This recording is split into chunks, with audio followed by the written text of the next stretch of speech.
Price the Lord. ஆண்டவராகிய இயேசு கிறிஸ்து நாமத்தினாலே உங்களை மறுபடி பார்ப்பது மிக்க மகிழ்ச்சி. எப்படி இருக்கிறீங்க? அல்லேலூயா.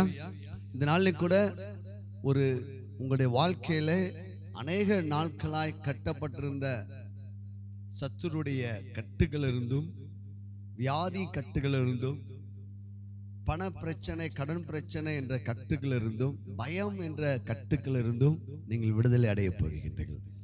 ஆவியானவர் எங்கு அங்கே என்ன உண்டு? விடுதலை உண்டு. Price the Lord. இதை பார்த்து கொண்டிருக்க உங்களை பார்த்தும் ஆவியானவர் சொல்றார், இன்றைக்கு உனக்கு ஒரு விடுதலையின் நாள்.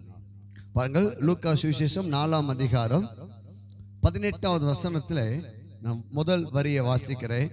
கர்த்தருடைய ஆவியானவர் என் மேல் இருக்கிறார். இயேசு கிறிஸ்து ஜெப ஆலயத்திலே இந்த வார்த்தையை பிரகடனம் பண்ணார். கர்த்தருடைய ஆவியானவர் என் மேல் இருக்கிறார். அல்லேலூயா. வேத வசனம் சொல்லுது, ஆவியானவர் எங்கு அங்கே என்ன உண்டு?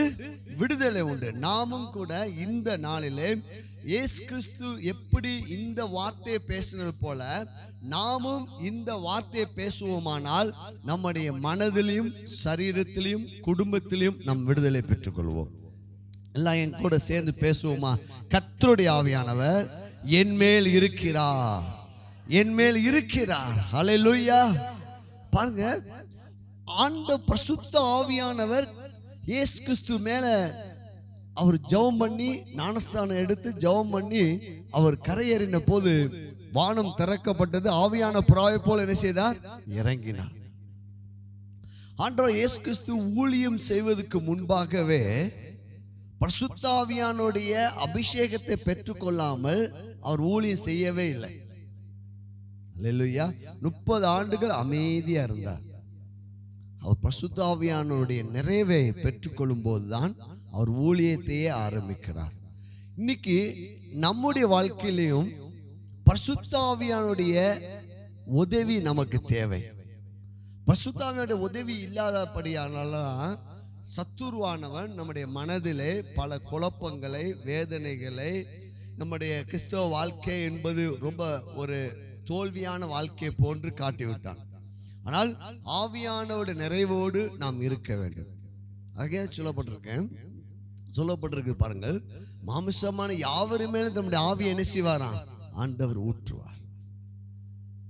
பாருங்க, முதல் வசனம் இயேசு லூக்கா சுவிசேஷம் 4ஆம் அதிகாரம் 1வது வசனம், இயேசு பரிசுத்த ஆவியினால் நிறைந்தவராய்.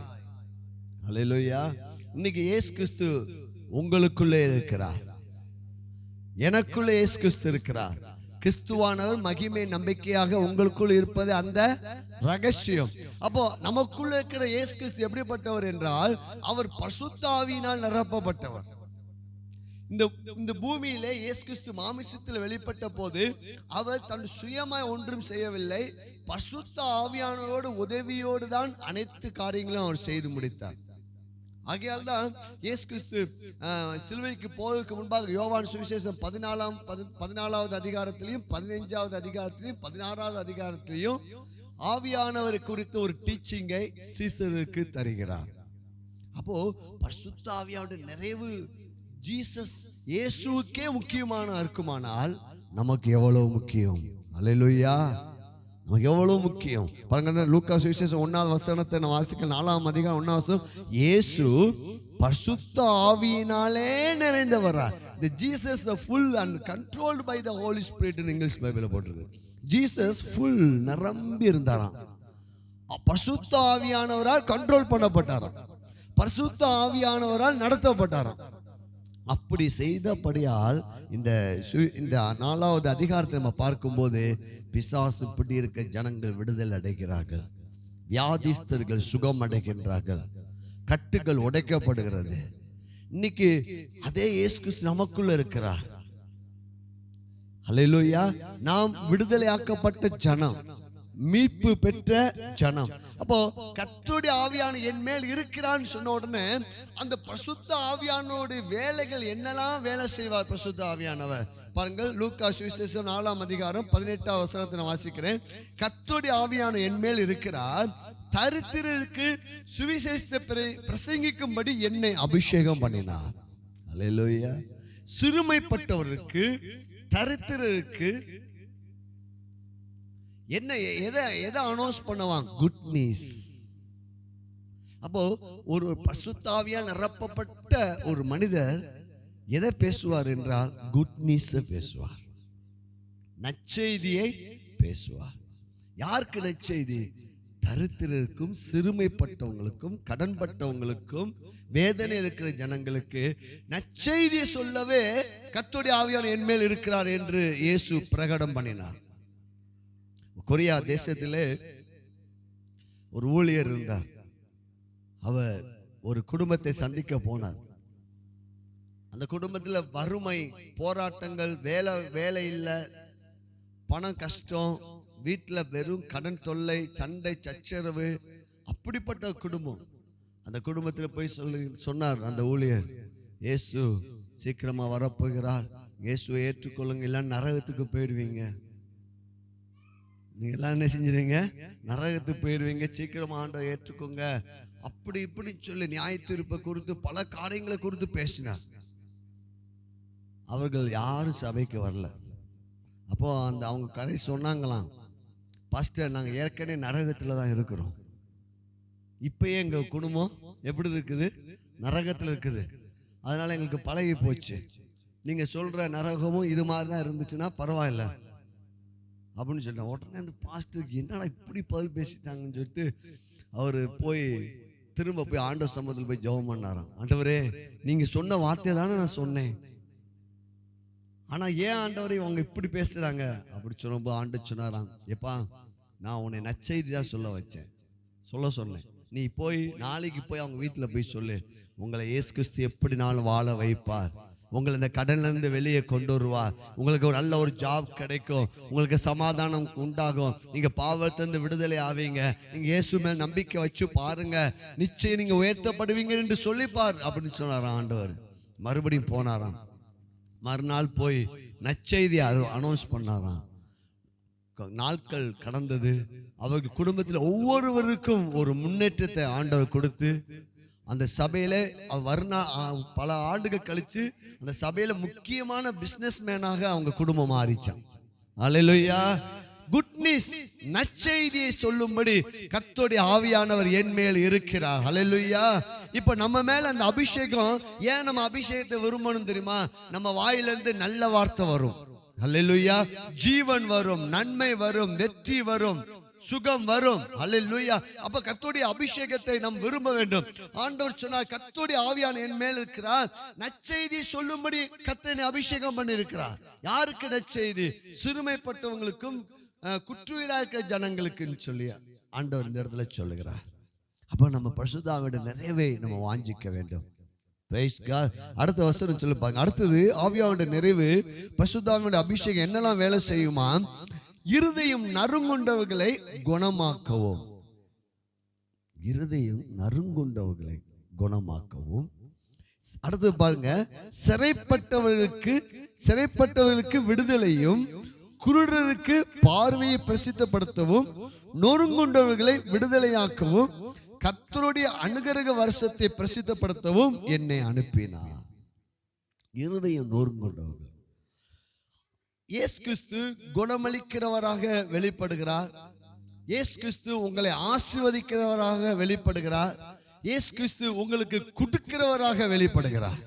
இங்கே வேத வசனம் சொல்கிறது, இருதயம் நொறுங்குண்டவர்களை காயம் கட்டுவாராம். 2 காயம் இருக்குது. சரீரத்தில் வியாதினால் ஏற்பட்ட காயங்கள், 2வது மனதிலே ஏற்பட்ட காயங்களையும் இயேசு குணமாக்குவார். அல்லேலூயா. ஒரு மனிதன் மனதிலே இருக்கிற அந்த காயத்திலிருந்து வெளியே வராவிட்டால் அவனால் மகிழ்ச்சியாக வாழ முடியாது. அல்லேலூயா. ஏன் ஜனங்கள் எப்பயுமே கவலையோடு துக்கத்தோடு இருக்காங்கன்னா, அவங்களுடைய வாழ்க்கையிலே சிறு பிராயத்து முதல் அநேக காயங்கள், அநேக வருத்தங்கள், அநேக வேதனைகள், நம்முடைய வாழ்க்கையில ஏற்படுகிற ஒவ்வொரு தோல்விகளும், ஒவ்வொரு எதிர்மறையான சம்பவங்களும் நம்முடைய இருதயத்திலே அப்படியே ஆழமாய் பதிந்து விடும். இன்னைக்கு காய்ச்சல் வந்தா ஒரு மாத்திரையை போட்டா காய்ச்சல் செஞ்சிருது, போயிடுது. சில வியாதி வந்தா கூட சில மருந்து மாத்திரைகள் இருக்குது, அதனால என்ன செஞ்சிருது, இப்ப கீழே விழுந்துட்டாங்க, காயப்பட்டிருக்குது, அந்த தழும்பு கொஞ்ச நாள்ல என்ன செஞ்சிருது, போயிருது. ஆனால் இந்த மனதில் ஏற்பட்ட காயம் இருக்கு பாத்தீங்களா, அந்த காயம் அப்படியே ஒன்னொன்னா ஸ்டோரேஜ் ஆயிரும். இயேசு கிறிஸ்து சிலுவையில 2 காரியம் செய்தார். ஒன்று, அவருடைய சரீரத்தில் உலகத்துக்கு அத்தனை வியாதிகளையும், இதுவரை வந்த வியாதியும், இப்பொழுது இருக்கின்ற வியாதியும், இனி வரப்போகிற வியாதியும் இயேசு சுமந்து தீர்த்துட்டார். அத்தனை வியாதியுடைய ருசியை, அந்த வலியை, அந்த வேதனையை இயேசு சிலுவையிலே உணர்ந்தார். அதே போலங்க இந்த மனுக்குலம் இந்த பூமியில மனதில் எப்படிலாம் காயப்படுவாங்க. தேவகுமாரங்க, சர்வத்தையும் படைத்த இயேசு கிறிஸ்து, சர்வத்தையும் படைத்த ராஜாதி ராஜா, அவர் மனிதனாய் வந்து கெத்செமனேல தனக்கு யாராவது உதவி செய்ய மாட்டாங்களான்னு கதறார். எப்படிப்பட்ட ஒரு காயம் பாருங்க. ஐயோ, நம்முடைய வாழ்க்கையிலும் கூட, ஐயோ நான் இப்படி இருக்கிறேனே, எனக்கு உதவி செய்ய யாருமே இல்லையே, அது ஒரு காயம். இயேசு கிறிஸ்து கெத்செமனேல கதறினார். சீசர்கள் இடத்துல எனக்காக விழித்திருந்து என்ன செய்யுங்க, ஜெபம் பண்ணுங்கள் என்று கேட்டார். அவங்க என்ன செஞ்சிட்டாங்க, தூங்கிட்டாங்க. உதவி செய்ய நம்ம இன்னைக்கு நம்முடைய வாழ்க்கையில யாராவது நமக்கு உதவி செய்ய மாட்டாங்களா, இவங்க உதவி செய்வாங்கன்னு சொல்லி சில உதவிகளை போய் நம்ம கேட்டிருக்கலாம். ஆனால் அவர்கள் உங்களுக்கு உதவி செய்யாம இருக்கும்போது அது உங்களுடைய இதயத்தில் என்ன பண்ணிருக்கும், காயமா இருக்கும். தனிமையில கதறினார் இயேசு. அவர் கதறின போது அவருடைய மனதில் ஏற்பட்ட வியாக்குலத்தினால் சரீரத்தில் ரத்தம் நெஞ்சிச்சு, வேர்வைக்கு பதிலாக கடந்து வந்தது. பாருங்க, சர்வ வல்லமுள்ள தேவனுங்க அவரை ஒரு சாதாரண திருடனை போல பிடிக்கிறதுக்கு வராங்க. எவ்வளவு பேர் வேதனைப்பட்டிருப்பாங்க. ஒரு குற்றமும் செய்யாதவரை அநேக போர் சேவகரோடு வந்து அவரை ஒரு கைதியை போல பிடிச்சு அவரை கட்டி கொண்டு போறாங்க. இரவெல்லாம் அலக்களிக்கப்பட்டார். ஒரு குற்றவாளி போல நிறுத்தப்பட்டார். காரி துப்பப்பட்ட, எவ்வளவு அவமானப்பட்டிருப்பாரு மனசுல. கன்னத்துல அழிஞ்சு கேலி செஞ்சாங்க, கிண்டல் பண்ணாங்க. திருடர்கள் நடுவிலே அவரை சிலுவையில என்ன செஞ்சாங்க, அறைந்தாங்க. இப்போ நீ தேவகுமாரன் இறங்கி வா, எவ்வளவு அவமான பேச்சுங்க. பாருங்கள், நம்முடைய வாழ்க்கையில இன்றைக்கு ஆவியானவர் உங்க மனதின் காயத்திலிருந்து உங்களை விடுதலை ஆக்க போறார். அல்லேலூயா. சிறு பிராயத்து முதல் நீங்க உங்களோட வருத்தங்களை பாருங்க. நம்முடைய வாழ்க்கையில் நடந்த நல்ல மகிழ்ச்சியான சம்பவங்கள் கூட மறந்து போயிடும். அல்லேலூயா. அநேகர் சொல்றாங்க, ஒரு பிரதருக்கு திருமண வாழ்த்து சொல்றேன், ஏன் பாஸ்டர் அதை ஞாபகப்படுத்துறீங்க அப்படின்னு சொல்றாங்க. பாருங்க, இது மகிழ்ச்சியான காரியத்தை கூட மறந்துடுறாங்க. ஆனா மனிதர்களிடத்துல கேட்டு பாருங்க, வேதனையான காரியம் மட்டும் அவங்களுக்கு வந்துகிட்டே இருக்கும். இழப்புகள், மரணங்கள், வியாதிகள், அவமானங்கள், நிந்தைகள், பழிச்சொற்கள். யோசேப்புடைய வாழ்க்கையில எவ்வளவு காயப்பட்டான் தெரியுமா? யோசேப்பு தான் கூட பிறந்த சகோதரர்களா திடீர்னு அவனை புட்டிச்சு, அவன் எதிர்பார்க்கவே இல்லை. அவங்களுக்கு உதவி செய்யும்படி போறான். இவங்க என்னை குழிக்குள்ள போடுவாங்கன்னு அவன் ஒரு நாள் என்ன செய்யல. மனசுல எவ்வளவு எல்லாரும் புட்டிச்சு தண்ணி இல்லாத குழியில தூக்கி போடும்போது எப்படி ஏங்கி இருப்பான். இங்க பழைய ஏற்பாட்டுல யோசேப்பு, புதிய ஏற்பாட்டுல யோசேப்பு கிறிஸ்துவுக்கு அடையாளமாக இருக்கிறார். குழிக்குள்ள போட்டோன்னு அப்படி பாப்பாங்க, கூட பிறந்த சகோதரர்களா இப்படி மாறிட்டாங்களே. நம்ம நினைக்கிறோம் உடம்பிறந்தவர்கள் இப்படி மாறிட்டாங்களே, உறவினர்கள் இப்படி மாறிட்டாங்களே, நண்பர்கள் இப்படி மாறிட்டாங்களே, பக்கத்து வீட்டுக்காங்க இப்படி மாறிட்டாங்களே, மனிதர்கள் இப்படி மாறிட்டாங்களே, நான் எவ்வளவு நம்பி இருந்தேன். திரும்ப அவனை எடுத்து அவனை அடிமையாய் விட்டார்கள். எத்தனை வெள்ளிக்காசுக்கு? 30 வெள்ளிக்காசுக்கு. அடிமை போல் கட்டப்படாது. கிறிஸ்து கெத்செமனேல இருந்து அவங்க பாருங்கள், இயேசுவை கட்டி ஒரு அடிமை போல புறஜாதி இடத்துல யூதர்கள் ஒப்பு கொடுத்தார்கள். இங்க யோசேப்பை ஒப்பு கொடுத்தாங்க. யோசேப்புடைய காயம் எப்படி இருக்கு பாருங்க. வேத வசனம் சொல்லுது பாருங்கள். ஆதியாகமம் புஸ்தகம் 49வது அதிகாரம் 22வது வசனம் முதல் வாசிப்போமா? யோசேப்பு கனி தரும் செடி, அவன் நீர் ஊற்றண்டையில் உள்ள கனித்தரும் செடி, அதன் கொடிகள் சுவர் மேல் படரும்.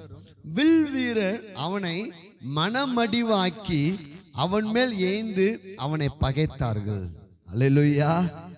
வில் வீரர்கள், இத பிசாசு சில நபர்கள் மூலமாய் உங்களை காயப்படுத்திடுவான். நல்லா புரிஞ்சுங்க. வேலை பார்க்குற இடத்துல, படிக்கிற இடத்துல, குடும்பத்தில், உறவினர் நடுவில் ஏதாவது ஒரு, ஏன்னா பிசாசு எப்படி வருவான்? மனிதர்கள் மூலமா வார்த்தையை வருவான். ஆனா அதனாலதான் ஆண்டவர் எல்லா காவலோட இருதயத்தை நீங்க எல்லாத்தையும் அவங்க சொன்ன ஒரு வார்த்தையை நீங்க பிடிச்சுப்பீங்க. இப்படி பேசிட்டாங்களே, டக்கு நினைஞ்சிடும். அத பிசாசு ஏய்கிற அக்கினி ஆஸ்திரங்கள், அக்கினி ஆஸ்திரம் ஏவிட்டுரும். நீங்க அழகா ட்ரெஸ் பண்ணி வரீங்கன்னு வச்சுக்கோங்க, அழகா ட்ரெஸ் பண்ணி வரீங்க, கேவலமா ட்ரெஸ் பண்ணி இருக்கிறேன், குரங்கு கூட நல்லா இருக்கும் போல அப்படி யாராவது சொல்லிட்டு சும்மா சொன்னா கூட நீங்க என்ன ஆயிருவீங்க? உங்களுக்குள்ள என்ன ஆயிரும்? ஏன்னா அது மரண வார்த்தை. அல்லேலூயா. சீசர்களை பார்த்து ஆண்டவர் சொல்றார், மீனவர்கள் அவங்கள பார்த்து சொல்றார், நீங்க தான் அந்த உலகத்துக்கே வெளிச்சம், இது ஜீவன் வார்த்தை. அல்லேலூயா. Praise the Lord. அதனாலதான் நம்ம மற்றவங்களை தட்டி கொடுக்கணும், என்கரேஜ் பண்ணணும். படிக்கிற பிள்ளைங்களை வீட்டில் எல்லா இடத்துலையும் நம்ம என்ன செய்யணும்? ஜீவனை பேசணும். மரண வார்த்தையை நம்ம என்ன செய்யக்கூடாது பேச, அது காயப்படுத்திடும். உனக்கு படிப்பு வராது, உனக்கு படிப்பு வரன்னு சொன்னா அந்த பிள்ளைங்க பாருங்க, ரொம்ப நாள் கழிச்சு சொல்லுங்க, எங்க வீட்டில் எங்க அப்பா தான் அப்படி சொன்னாருன்னு சொல்லுவாங்க. எனக்கு படிப்பு வராது, படிப்பு சொன்னது யாரு? காயங்கள், வார்த்தை. இங்க பாருங்க, யோசேப்பை அவன் கனித்தரும் திராட்சை செடி, வில் வீரர் அவன் என்ன செஞ்சாங்க? மனமடிவா. ஆனா இங்க யோசேப்பை குறித்து போட்டிருக்கு பாருங்க, ஆனாலும் அவனுடைய வில் உறுதியாய் நின்றது, அவனுடைய புயங்கள் யாக்கோப்புடைய வல்லவரின் கரங்களால் பலத்தன. ஹல்லேலூயா. அந்த காயத்தை யோசேப்பு ஜெயித்தான். ஹல்லேலூயா. கல்வாரி சிலுவையிலே சரீரத்தில் மட்டும் இயேசு காயப்படவில்லை, மனதிலும் காயப்பட்டார். காரணம் என்னவென்றால், உங்களுக்கும் எனக்கும் இருக்கிற அனைத்து காயத்தையும் அவர் குணமாக்கி விட்டார். ஹல்லேலூயா. குணமாக்குவார் அல்ல, குணமாக்கிட்டார். நீங்க இப்போ அந்த காயத்திலிருந்து வெளியே வரணும். சரீரத்துல வியாதி வந்தா மாத்திரை மருந்து இருக்குது, மனதிலே ஏற்பட்ட காயத்தை ஆற்ற கர்த்தருடைய வார்த்தை மாத்திரமே. இப்போ ஒரு குட் நியூஸ் சொல்றாரு, ஆண்டவர் சொல்றாரு, நீ உன் மனதின் இயேசுவின் தழும்புகளா குணமானீர்கள். 1 பேதுரு 2:24.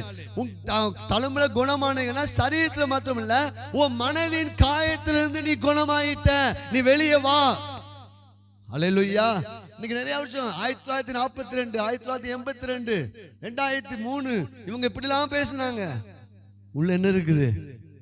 வெளியே வா, வெளியே வா, அவனை குணமாக்கிட்டார். அல்லேலூயா. ஒரு தோல்வி ஒரு மனிதனை காயப்படுத்திருக்கலாம்.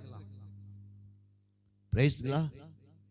அப்போ எப்படி இப்போ பரிசுத்த ஆவியானவர் சொல்றாரு, நம்மளால ஏன் நெக்ஸ்ட் லெவலுக்கு போக முடியலன்னா, நமக்கோ நம்முடைய குடும்பத்துக்கோ நம்முடைய வாழ்க்கையில் பின்னணியில் நம்ம ஏற்பட்ட அந்த காயம்தான் நம்மளை மகிழ்ச்சியா இல்லாதபடி மாத்து. மகிழ்ச்சியாய் வரக்கூடாதபடிக்கு, மகிழ்ச்சியே நீ அனுபவிக்க கூடாதபடிக்கு உனக்குள்ளாக அநேக காயங்கள். சரீரத்துக்கு காயங்கள் சுகமாயிருச்சு, ஆனா மனதின் காயங்கள் எப்படி சுகமாக்குவது? ஆவியான எங்கேயோ அங்கே ஒரு விடுதலை உண்டு. ஹல்லேலூயா. இப்ப நீங்க ஒண்ணே ஒண்ணு விசுவாசிக்கணும், உங்கள் மனதின் காயத்திலிருந்து நான் சுகமாயிட்டேன், என்னுடைய மனதின் காயத்தையும் இயேசு சுகமாக்கி விட்டார், அந்த காயத்தை இயேசு சுமந்து தீர்த்து விட்டார். இனி நான் மனதின் காயங்களிலிருந்து நான் வெளியே வருகிறேன். இன்னைக்கு இன்னும் பாருங்க, கசப்போடே வாழ்ந்து முடிப்பாங்க. கசப்பு, வேதனை, கேன்சர் வியாதிகள், பல வியாதிகளை உள்ள உண்டாக்குது. அதெல்லாம் ஆண்டவர் சொன்னார், சூரியன் அஸ்தமிக்கும் முன்பாக உன்னுடைய எரிச்சல் தனியே கிடவுது. பிசாசுக்கு என்ன செஞ்சிடாங்க? இடம் கூட தூக்கி போட்டுருங்க, மன்னிச்சிருங்க. பிதாவை இவர்களை மன்னியும். இன்னைக்கு பரிசுத்தாவியோட விடுதலையை நீங்கள் அனுபவிக்க போறீங்க. உங்களுடைய வாழ்க்கையில சிறு பிராயத்து முதல் இந்நாள் வரை ஒவ்வொரு காலகட்டத்தில் நீங்க காயப்பட்டிருக்கலாம். ஆனா அந்த காயத்திலிருந்து நீங்கள் எப்படி வெளியே வரணும் என்பதை இன்றைக்கு ஆவியானவர் உங்களுக்கு சொல்லி தர போறார். அல்லேலூயா. ஒன்று செய்யணும். நம்முடைய வாழ்க்கையில் நடந்த முந்தின நினைக்க வேண்டாம், பூர்வமானவர்களை சிந்திக்க வேண்டாம். இதோ நான் ஒரு புதிய காரியத்தை செய்கிறேன். உங்க வாழ்க்கையில் நடந்த ஒவ்வொரு சிறு பிராயத்து முதல் இந்நாள் வரை நடந்த காயப்பட்ட எதிர்மறையான வேதனையான துக்கமான சம்பவங்களை நினைச்சு, ஆண்டவரே இந்த காயத்தை நீங்க ஏத்துக்கிட்டீங்க. 6ஆம் கிளாஸ் படிக்கும் போது நான் தோற்று போயிட்டேன், அந்த தோல்வியை நீங்க ஏத்துக்கிட்டீங்க, ஆகியா நான் வெளியே வந்துட்டேன். ஹல்லேலூயா. இப்படி என் குடும்பத்தில் இப்படி ஒரு மரணம் வந்தது, அதனால ஏற்பட்ட துக்கம், அந்த துக்கத்தை நீங்க ஏத்துக்கிட்டீங்க, நான் வெளியே வந்துட்டேன். நான் சொல்றது புரியுது? எத்தனை பேருக்கு புரியுது? அல்லேலூயா. நீங்க தேவ சமூகத்தில் உட்கார்ந்து உங்களுடைய ஒவ்வொரு காயத்திலிருந்து நீங்கள் வெளியே வர வேண்டும். இருதயம் நொறுங்குண்டவர்களை காயம் கட்டுகிறார் ஆண்டவர். Price the Lord. ஆவியான எங்கேயோ அங்க ஒரு விடுதலை உண்டு. இன்னைக்கு உன்னுடைய மனதிலையும் விடுதலை, சரீரத்திலையும் விடுதலை, வாழ்க்கையிலையும் விடுதலை, பொருளாதாரத்திலையும் விடுதலை, உன் குடும்பத்திலையும் விடுதலை, வேலை பார்க்க இடத்திலையும் விடுதலை. நீங்கள் விடுதலையாய் வாழ வேண்டும் என்று தேவன் விரும்புகிறார். என்ன பண்ணணும்னா, நீங்க தேவ சமூகத்தில் உட்கார்ந்து சின்ன வயசுல இருந்து எதுக்கெல்லாம் கண்ணீர் வடிச்சீங்களோ, எதுக்கெல்லாம் நீங்க அழுதீங்களோ, எதெல்லாம் உங்களை வேதனைப்படுத்திச்சோ அதெல்லாம் மறக்காம இருக்கும். நல்ல ஒரு மகிழ்ச்சியான காரியம் கூட மறந்து போயிடும். இது எல்லாத்தையும் எடுக்கணும். எடுத்து, ஏசப்பா இந்த காயத்தை நீங்க ஏத்துக்கிட்டீங்க, இனி நான் சுமக்க மாட்டேன். அப்படியே ஒன்றுனா ஸ்டெப்பா ரிலீஸ் பண்ணிடுங்க. அப்போ உங்க வாழ்க்கை எப்படி இருக்கு தெரியுமா? நீங்கள் கழுகை போல் செட்டைகள் அடித்து எழும்புவீர்கள், நீங்கள் ஓடினாலும் இளைப்படைய மாட்டீர்கள். இங்க யோசேப்பை குறித்து சொல்லப்பட்டிருக்கிறது, ஆனாலும் அவனுடைய வில் உறுதியாய் நின்றது. காயத்திலிருந்து நீங்கள் வெளியே வரும்போது உங்களுக்கு ஒரு பெரிய ப்ரமோஷன் காத்து கொண்டிருக்கிறது. அல்லேலூயா. யோசேப்பு என்ன சகோதரர்கள் என்ன செஞ்சிட்டான்? மன்னித்து விட்டான். மன்னிப்பதனால் நமக்கு லாபம், மறப்பதனால் நமக்கு லாபம். அல்லேலூயா. கர்த்தர் என் காயங்களை ஏத்துக்கிட்டார். கர்த்தருடைய ஆவியான மேல் இருக்கிறார். இருதயம் நொறுங்குண்டவர்களை குணமாக்கும்படி கர்த்தரை அபிஷேகம் பண்ணியிருக்கிறார். அடுத்து பார்த்தீங்கன்னா சிறைப்பட்டவர்கள். லூக்கா சுவிசேஷம் எடுத்துக்கொள்ளுங்க, பாருங்க. அதுக்கு முன்பாக ஏசாயா தீர்க்கதரிசன புஸ்தகம் 61ஆம் அதிகாரம். இந்த பழைய ஏற்பாட்டில் இருக்கிற இந்த தீர்க்கதரிசன சம்பவத்தை தான் ஆண்டவர் ஜெபாலயத்திலே அதை எடுத்து அந்த புஸ்தக சுருளை, ஏசாயா தீர்க்கதரிசன புஸ்தக சுருளை எடுத்து வாசிக்கிறார். இப்போ நான் இன்னொரு ஒரு விடுதலையை சொல்லுகிறேன் பாருங்க. 61ஆம் அதிகாரம் 1வது வசனம், 2வது வசனம், 3வது வசனம் வாசிப்போமா? கர்த்தராகிய தேவனுடைய ஆவியானவர் என்மேல் இருக்கிறார், சிறுமைப்பட்டவர்களுக்கு சுவிசேஷத்தை அறிவிக்க கர்த்தர் என்னை அபிஷேகம் பண்ணினார். இருதய நொறுங்குண்டவர்களுக்கு காய கட்டுதலையும், சிறைப்பட்டவர்களுக்கு விடுதலையையும், கட்டுண்டவர்களுக்கு கட்டவிழ்த்தலையும் கூறவும், கர்த்தருடைய அனுக்கிரக வருஷத்தையும் நம்முடைய தேவன் நீதியை சரிக்கட்டவும் நாளை கூறவும், துயரப்பட்ட அனைவருக்கும் ஆறுதல் செய்யவும், சியோனிலே துயரப்பட்டவர்களை சீர்படுத்தவும், அவர்களுக்கு சாம்பலுக்கு பதிலாக சிங்காரத்தையும், துயரத்துக்கு பதிலாக ஆனந்த தைலத்தையும், ஒடுங்கின ஆவிக்கு பதிலாக துதியின் உடையையும் கொடுக்கவும் அவர் என்னை அனுப்பினார். Price the Lord. எல்லோருக்கும் ஆறுதல் செய்யவும். Price the Lord. ஆண்டவர் நம்முடைய வாழ்க்கையை அப்படியே புதுப்பிக்கிறார். கடந்த காலத்திலே நீ வாழ கூடாது. நீ உனக்கு ஒரு புதிய துவக்கத்தை நான் அணிஞ்சிருக்கிறேன், வைத்திருக்கிறேன். அந்த புதிய துவக்கம் எப்படி பாருங்க, எப்படி அந்த காயங்கள் மாறுகிறது பாருங்க.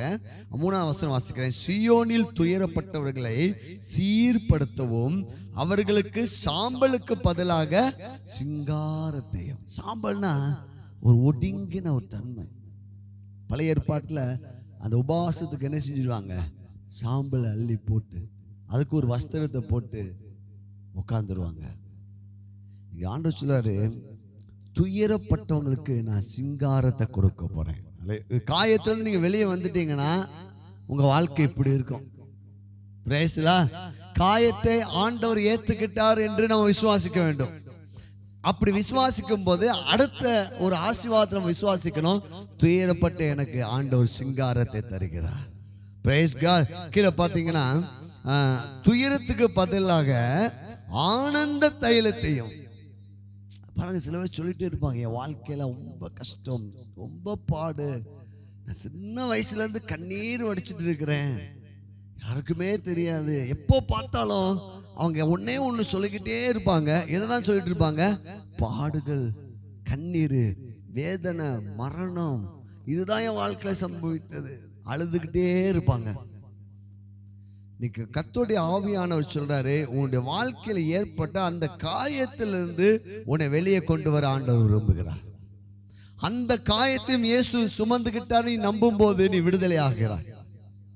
இங்க போட்டிருக்கு பாருங்க, துயரத்துக்கு பதிலாக ஆனந்த தைலம். அப்போ ஒரு நம்மளுடைய வாழ்க்கையில மகிழ்ச்சி வந்துச்சுன்னா நம்ம விடுதலை ஆயிட்டோம்னு அர்த்தம். அல்லேலூயா.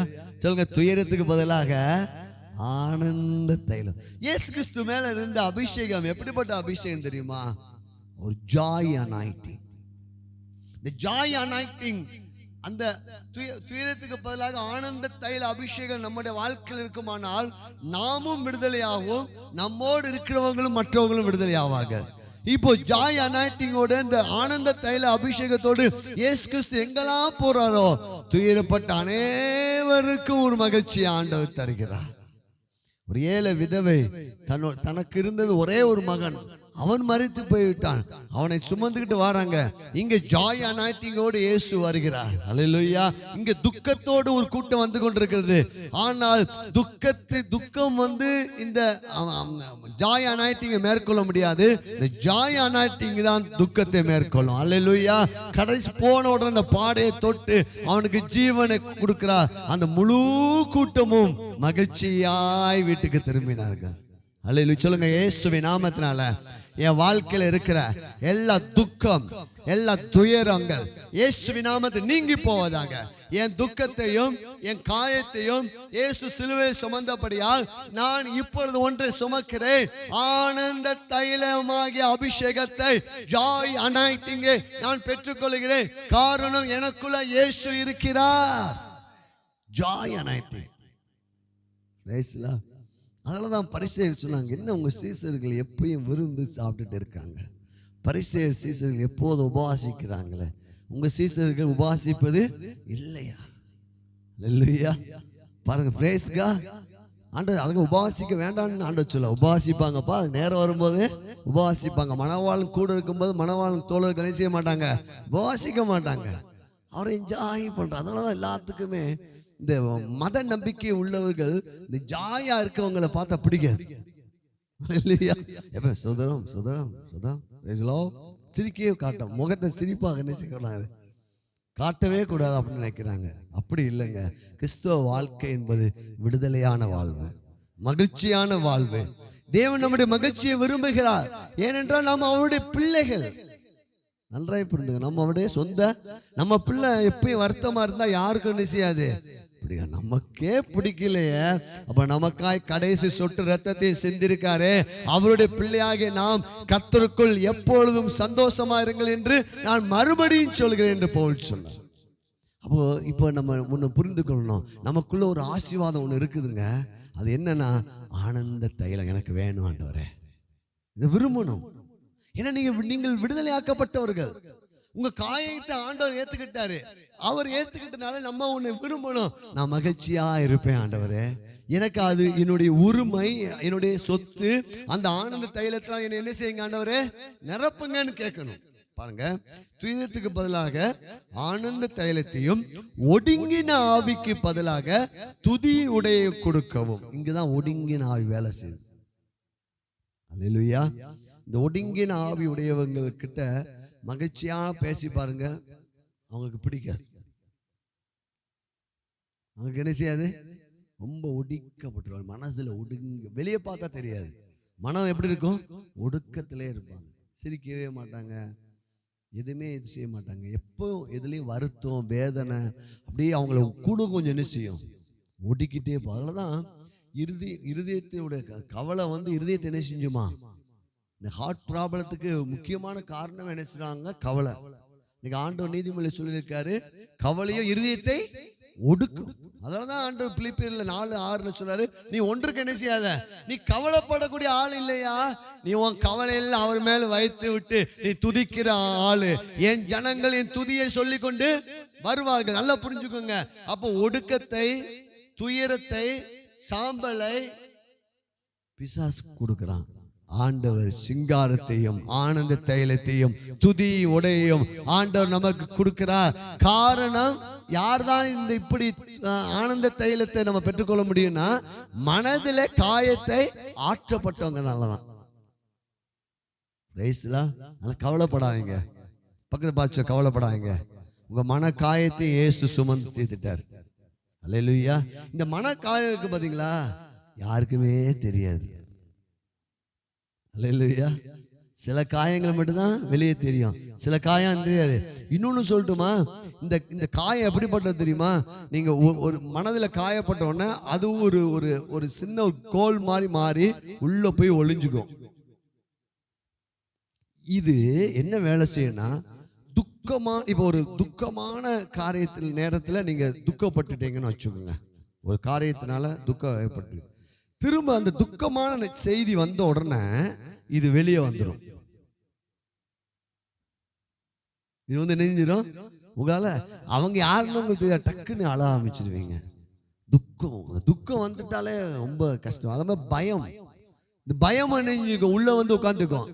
திடீர்னு வாழ்க்கையில ஏதாவது ஏற்படும் போது டக்குன்னு நெஞ்சிடும், அது வெளியே வரும். ஆனா சொல்றேன், எத்தனை ஆண்டுகள் பிசாசு உங்களை காயப்படுத்தினாலும் கர்த்தருடைய ஆவியானவர் எங்கேயோ அங்கே ஒரு விடுதலை உண்டு. நீங்கள் விடுதலை ஆக்கப்பட்டவர்கள். இதுதான் குட் நியூஸ். அல்லேலூயா. 1 பேதுரு 2:24 தழும்புகளா குணமானீர்கள், அதே போல என் மனதின் காயத்தினால் நான் சுகமாயிட்டேன். அல்லேலூயா. எல்லா காயத்திலும் சிறு பிராயத்தில் தாயே தகப்பனை இழந்திருப்பாங்க, சிறு பிராயத்தில் வறுமையில் வாழ்ந்திருப்பாங்க, சிறு பிராயத்தில் ஒரு ஒரு தோல்வியான வாழ்வே வாழ்ந்துட்டு இருப்பாங்க, சிறு பிராயத்தில் தாய் தகப்பனை சண்டையா பார்த்து அப்படிப்பட்ட காரியத்தில் இருந்திருப்பாங்க. பாருங்க, இன்னைக்கு ஏன் பெரிய பெரிய தீவிரவாதத்துக்கும் பெரிய பெரிய ஒரு பயங்கரமான ஆட்களாக ஏன் மாறுறாங்கன்னா, ஒன்று அவங்க அம்மா அப்பா இல்லாமல் இருப்பாங்க, இல்லைன்னா அம்மா அப்பா இருந்தும் அவங்களுடைய காரியங்கள் நல்லா இல்லாமல் இருந்திருப்பாங்க. அவங்களுடைய நடவடிக்கை சரியில்லாதனால தான் அந்த சிறு பிராயத்திலேருந்து அவங்களுடைய வளர்ப்பு, அவங்களுடைய எண்ணங்கள் எதிர்மறையாக இருக்கிறனால தான் அப்படிப்பட்ட காரியங்களை செய்ய பிசாசனை செஞ்சுக்கிறான், தூண்டி விடுகிறான். இன்னைக்கு தேவனுடைய பிள்ளைங்களுக்கு ஒரு குட் நியூஸ், உங்களுடைய அனைத்து காயத்திலிருந்தும் ஆண்டவர் உங்களை குணமாக்கி விட்டார் என்று நீங்க நம்பும் போது ஒன்று நடக்கும். உங்களுக்குள் ஆனந்த தைலம் இருக்கிறது, உங்களுக்குள்ள துதி உண்டு. ஆகையாதான் வேதவசனம் ஒன்றுக்கு நம்ம நினைச்ச கூடாது. கவலைப்பட்டீங்கன்னா திரும்ப போய் நினைஞ்சுக்கும், அது போய் உட்காந்துக்கும். அதெல்லாம் ஒன்று. அதெல்லாம் ஆண்டவருக்கு ரொம்ப பிடிச்சது தெரியுமா? விசுவாசம். அதுல கவலையே படாம இருக்கணும். அவர் மேல் நம்பிக்கையா இருந்து கவலைப்படாம இருந்தா ஆண்டவர் கை தட்டுவார். ஆண்டவருக்கு ரொம்ப ரொம்ப பிடிச்சது விசுவாசம், ஆண்டவருக்கு ரொம்ப ரொம்ப பிடிக்காதது அவிசுவாசம். விசுவாசம் இல்லாமல் தேவனுக்கு பிரியமா இருப்பது புரிஞ்சு. நீங்க என்னன்னா தலைகீழா நின்று ஜபிச்சாலும் ஜபம் கேட்கப்படாது. விசுவாசம் உள்ள ஜபமே பிணியாளிகளை சுகமாக்கும். நல்லா புரிந்துக்கோங்க. அப்போ ஆண்டோட சமூகத்தில் எல்லாவற்றையும் ஒப்பு கொடுத்து நீங்க ஸ்தோத்திரம் பண்ணுங்க, ஜெபிச்சு பாருங்க, கர்த்தர் பெரிய காரியங்களை செய்வார். இங்க ஆனந்த தைலத்துக்கு பாருங்க, துயரத்துக்கு பதிலாக ஆனந்த தைலத்தையும் ஒடுங்கின ஆவிக்கு பதிலாக துதியோட கொடுக்கவும் அவர் என்னை அனுப்பினார். இது உரிமை பாராட்ட வேண்டும். பாருங்க, திருப்பிக் கொள்ளுங்கள். லூக்கா சுவிசேஷம் 4ஆம் அதிகாரம். அப்போ இதெல்லாம் எங்க இருந்து வருகிறது என்றால், ஆவியானவரோடு நாம் ஐக்கியப்பட வேண்டும், ஆவியானவரோடு நிரம்பி இருக்க வேண்டும், பரிசுத்தாவியுடைய அபிஷேகத்தை நாம் கேட்க வேண்டும். ஏன்னா இப்ப பரிசுத்தாவி நமக்குள்ளதான் இருக்கிறாரு, ஆனா மனதிலே நாம் கேட்கணும். ஒவ்வொரு நாள் இன்னைக்கு பாருங்க, ஆராதனை வேலையில நம்ம ஜெபிச்சோம், ஆண்டவரே என்னை எங்க நிரப்புங்க சொல்லணும், மனசுல ஒவ்வொரு நாளும் காலை எழுந்து நீங்க ஜெபிக்கும் போது, ஆண்டவரே என்னை மனசுல உம்முடைய அபிஷேகத்தால் நிரப்புங்க, உம்முடைய வார்த்தையால நிரப்புங்க. காயப்படக்கூடிய இடம் எது தெரியுமா? மனசு. அல்லேலூயா. நல்ல புரியும். காயப்படக்கூடிய இடம் எது? மனசு. அந்த மனசுல ஆவியானவரால் நிரப்பப்படும் போது கர்த்தருடைய வார்த்தை எல்லா காவலுடைய இதயத்தை காத்துக்குள் அது நின்று என்ன ஊற்று பெறப்படும்? ஆண்டவரை நிரப்புங்க. இயேசு கிறிஸ்து பரிசுத்த ஆவியால் நிரப்பப்பட்ட போது இந்த லூக்கா சுவிசேஷத்துல பார்க்கும்போது, ஆவியானவரால பிசாசு கொண்டு வருகிற சோதனையை ஆண்டவர் ஜெயித்தார். இப்படி எழுதி இருக்கிறதே. எதை வச்சுதான் ஜெயித்தார் ஆண்டவர்? வார்த்தையை வச்சுதான். உங்களுடைய வாழ்க்கையிலும் கூட உங்களுக்கு எதிராக, உங்க குடும்பத்துக்கு விரோதமாக, உங்களுடைய பிசினஸ்க்கு விரோதமாக, உங்களுடைய சரீரத்துக்கு விரோதமாக பிசாசு கொண்டு வருகிற அத்தனை சோதனைகளும் நீங்கள் பரிசுத்த ஆவியானவருடைய நிறைவோடு கர்த்தருடைய வார்த்தையினால் நீங்க ஜெயிக்க முடியும். அதான் நம்ம பாருங்க, லூக்கா சுவிசேஷம் 4ஆம் அதிகாரத்துல 1ஆவது வசனம் முதல் 9ஆவது வசனம் வரை நம்ம அங்க 10ஆவது வசனம் வரை அங்க எழுதப்பட்டிருக்கிறது பாருங்க. அப்போ அந்த எப்படிலாம் ஒவ்வொரு சோதனையிலையும் ஆண்டவர் எதை மென்ஷன் பண்றாரு? எழுதி இருக்கிறதே, எழுதி இருக்கிறதே. அதுக்கடுத்து இந்த ஜெப ஆலயத்தில் இயேசு கிறிஸ்து அந்த கர்த்தருடைய ஆவியானவர் என் மேல் இருக்கிறார் என்று சொன்ன போது, கர்த்தருடைய அனுக்கிரக வருஷத்தை பிரசித்தப்படுத்தும்படி என்னை அனுப்பினார் என்று எழுதியிருக்கிற இடத்தை அவர் கண்டு வாசித்து, அல்லேலூயா. இப்போ நம்ம வாழ்ந்து கொண்டிருக்கிற இந்த காலம் ஒரு கிருபையின் காலமாக இருக்கிறது. இந்த காலம் எப்படிப்பட்ட காலம்? கிருபையின் காலம். மோசே முதல் கல்வாரி சிலுவை வரை நியாயப்பிரமாண காலம். ஆபிரகாம், ஈசாக், யாக்கோபு வாக்குத்தத்தத்தின் காலம். இப்ப கிருபையின் காலத்துல என்ன நற்செய்தி ஆண்டவர் சொல்றாரு? அனுக்கிரக காலம். அல்லேலூயா. இந்த கிருபையின் காலத்துல இந்த கிருபையை நம்ம கிறிஸ்துவின் கிருபையை நம்ம புரிந்து கொள்ள வேண்டும். கிருபையை புரிந்து நம் மனம் திரும்ப வேண்டும். ஆண்டவர் மேல எவ்வளவு அன்பா இருக்கிறார், எவ்வளவு கிருபையா இருக்கிறார். நம்முடைய காயங்களையும் ஆற்றுகிறார், நம்முடைய வியாதியும் அவர் குணமாக்குறார். அவர் ஆசீர்வதிக்கிற இயேசுவாக, குணமாக்குற இயேசுவாக, கொடுக்கிற இயேசுவாக அவர் என்ன செய்கிறார்? வெளிப்படுகிறார். அப்போ அவருடைய வார்த்தை பாருங்க. இன்னைக்கு நம்ம செய்ய வேண்டிய ஒரு காரியம், எனக்குள்ள இயேசு இருக்கிறார், அந்த இயேசு கிறிஸ்து பரிசுத்த ஆவியினால் நிறைந்திருக்கிறார், ஆகையால் என்னுடைய வாழ்க்கையும் பரிசுத்த ஆவியால் நிரப்பப்பட்டிருக்கும். அப்போ நான் ஆவியான அங்க என்ன உண்டு? விடுதலை உண்டு. நீங்க அடிக்கடி சொல்லணும், நான் விடுதலை ஆக்கப்பட்டவன். பாருங்க, இங்க ஒரு வசனம் சொல்லுகிறது, இருதயம் நறுங்குண்டவர்களை குணமாக்கவும் சிறைப்பட்டவர்களுக்கு விடுதலையும். சிறைப்பட்டவர்கள் இங்கதான் மைண்ட்ல சத்துரு அடிக்கடி உங்களை சிறையாக்குவான். மைண்ட்ல தான் போராட்டம். யுத்தம் எங்க நடந்துட்டு இருக்குது? மைண்ட், மனசுல தான். சிறைப்பட்டவங்களுக்கு விடுதலை. 2 கொரிந்தியர் 10ஆம் அதிகாரம் 5ஆவது வசனம் சொல்லுகிறது, நம்முடைய போர் ஆயுதங்கள் எப்படிப்பட்ட போர் ஆயுதங்கள்? நமக்கு மனதுக்கு எதிராக வருகிற அந்த எண்ணங்களை நாம் எப்படி மேற்கொள்ள வேண்டும்? நாம் கர்த்தருடைய பிள்ளையாக இருக்கிறோம், பரிசுத்த ஆவியானவர் நமக்குள் இருக்கிறார், இயேசு கிறிஸ்து நமக்குள் இருக்கிறார். என்ன பலப்படுத்த கிறிஸ்துவின் அலாவட்டு செய்ய எனக்கு என்ன உண்டு? பலன் உண்டு. எடுத்து வாசிங்க. அவைகளால் நாங்கள் தர்க்கங்களையும் தேவனை அறிகிற அறிவுக்கு விரோதமாய் எழும்புகிற எல்லா மேட்டிமையையும் நிர்மூலமாக்கி எந்த எண்ணத்தையும் கிறிஸ்துவுக்குள் கீழ்ப்படிய வைக்க சிறைப்படுத்துகிறவர்களாய் இருக்கிறோம். அல்லேலூயா.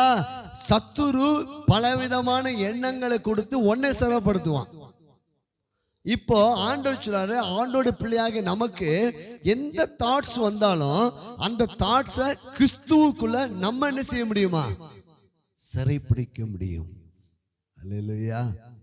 Praise the Lord. நம்முடைய எண்ணங்களை குறித்து நீங்கள் கவனமா இருக்கணும். நான் ஒரு காரியம் சொல்ல போறேன்.